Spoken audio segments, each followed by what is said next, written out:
Cześć! Witaj w moim drugim filmie. اليوم سنناقش عن الكلمات التي تمت استعارتها من اللغة العربية إلى اللغة البولندية. نادراً نتساءل من أين أتت كلمات مستخدمة في لغتنا، ولكن البعض منها لديها أصل مثير للاهتمام. سأقدم لكم 10 أمثلة على الكلمات البولندية المشتقة من اللغة العربية. انت معلم واحنا منك نتعلم. Na sam początek sofa. Pierwsze sofy zdecydowanie nie przypominały dzisiejszych mebli. Słówkiem sofa w języku arabskim oznaczono podłużne siedziska zrobione zwykle z kamienia lub z cegły. Następnie zaczęło być trochę bardziej miękko i sofa stała się siedziskiem przykrytym dywanem wraz z poduszkami. Słówko to związane jest z czasownikiem sofa, czyli układać w rząd. I tutaj mamy pewną analogię, gdyż na sofie tak jakby też siedzimy w rzędzie. Następnie już jako miękki mebel przeszło to do języka francuskiego w XVII wieku i stąd mamy już dzisiaj właśnie w języku polskim sofę. Tak, dział matematyki zwany algebrą jest zasługą słynnego matematyka perskiego Muhammada ibn Musy al-Khawarizmiego, który w IX wieku napisał książkę w języku arabskim Al-Kitab al-Mukhtasar fi Hisab al-Jabr wal-Muqabila, co tłumaczymy jako kompendium o liczeniu przez wyrównywanie i uzupełnianie. Warto tutaj wspomnieć, że w około IX-X wieku język arabski był szczególnie dla matematyków bardzo ważnym językiem, czym łacina była w średniowieczu i czymś tak naprawdę, czym język angielski jest aktualnie teraz. Wszystkie najważniejsze źródła matematyczne pochodzące z Bliskiego Wschodu były właśnie napisane w języku arabskim. Algebra to po arabsku ilm al-jabr, pochodzące od czasownika jabara, czyli odbudować, przywrócić. Co ciekawe, od nazwiska tego perskiego matematyka al-Khawarizmi powstało kolejne słowo. Jego nazwisko zostało przetłumaczone na łacinę jako algorytmo, co dało nam polski algorytm.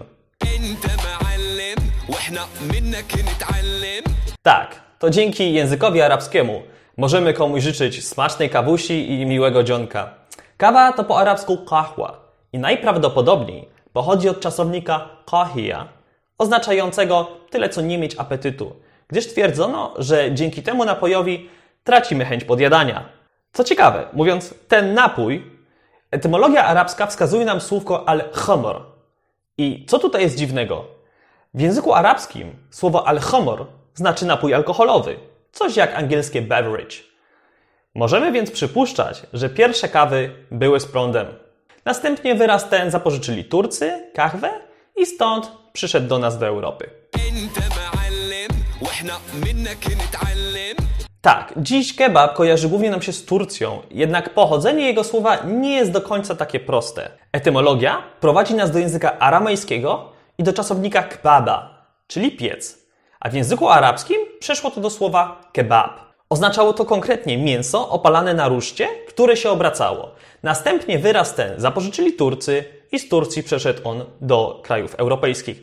Należy jednak pamiętać, że jedyne co łączy Arabów z kebabem to właśnie pochodzenie tego słowa. Wszystkie języki europejskie zapożyczyły to słowo właśnie z języka arabskiego, czyli ze słowa zarafa. Tutaj pochodzenie nie jest do końca jasne. Są teorie, że jest to związane z czasownikiem zarafa, oznaczającym wydłużać, co miałoby analogię do długiej szyi żyrafy, lub również są teorie, że jest to tak samo brzmiący rzeczownik zarafa, który oznacza grupkę ludzi, a właśnie żyrafy żyją w stadach. Etymologia słowa magazyn wiąże się z arabskim czasownikiem khazana, oznaczającym składować, magazynować. Jego imię słów miejsca to machzan, w liczbie mnogiej machazin. I tutaj już słyszymy to podobieństwo.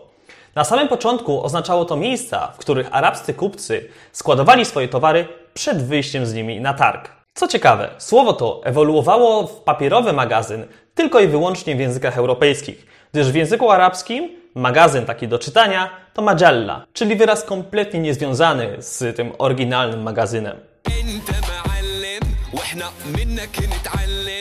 Arabskie słowo sharab, czyli napój, pochodzące od czasownika shariba, pić, przeszło do łaciny w XI wieku. Fakt zmiany głoski szy do sy wiąże się z tym, że w łacinie nie ma głoski szy i w łacinie został ten wyraz zapożyczony jako sirupus. Znaczenie tego słowa od razu było związane z medycyną, ale też przeszło inną drogę. W języku tureckim przeinaczyło się do sherbet, a co dało nam sorbet. Tak, cyfra 0 pochodzi od arabskiego odpowiednika syfr. W bardzo dawnych czasach oznaczało to nic, pustkę.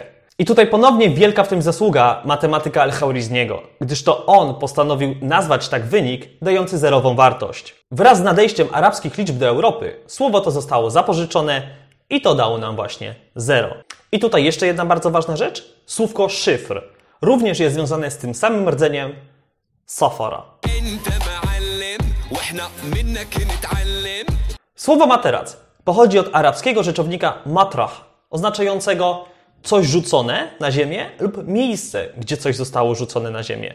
Czasownik taraha – rzucać. Podczas wypraw krzyżowych Europejczycy zapożyczyli sposób, w jaki Arabowie spali na podłodze, na poduszkach i stąd wzięło się słowo matras, które w językach europejskich przeszło właśnie znaczeniowo w materac.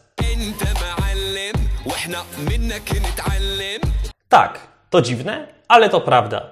Słowo alkohol, który jest tak zakazany przez islam, ma swoje korzenie właśnie w języku arabskim. Pochodzi od słowa alkohol, oznaczającego taki starożytny kosmetyk do oczu. Tak jak tutaj na obrazku. Możemy tak powiedzieć, że to był taki podwaliny eyelinera. Uzyskiwany przez sublimację antymonitu.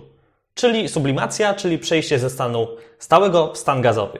W XVI wieku w Europie zaczęto nazywać tak wszystko, co powstawało na skutek destylacji i sublimacji. W tym płyny, również wino. A następnie skupiono się na tych tylko poddawanych fermentacji, co wytworzyło nam znaczenie słowa alkohol takie, jakie właśnie dzisiaj znamy. Oczywiście, tych słów jest o wiele więcej. Mamy na przykład słówko chemia, które jest łączone z arabskim słowem alchimia. Jednak tutaj etymolodzy spierają się, czy bardziej jest on związany z językiem arabskim, czy z greką.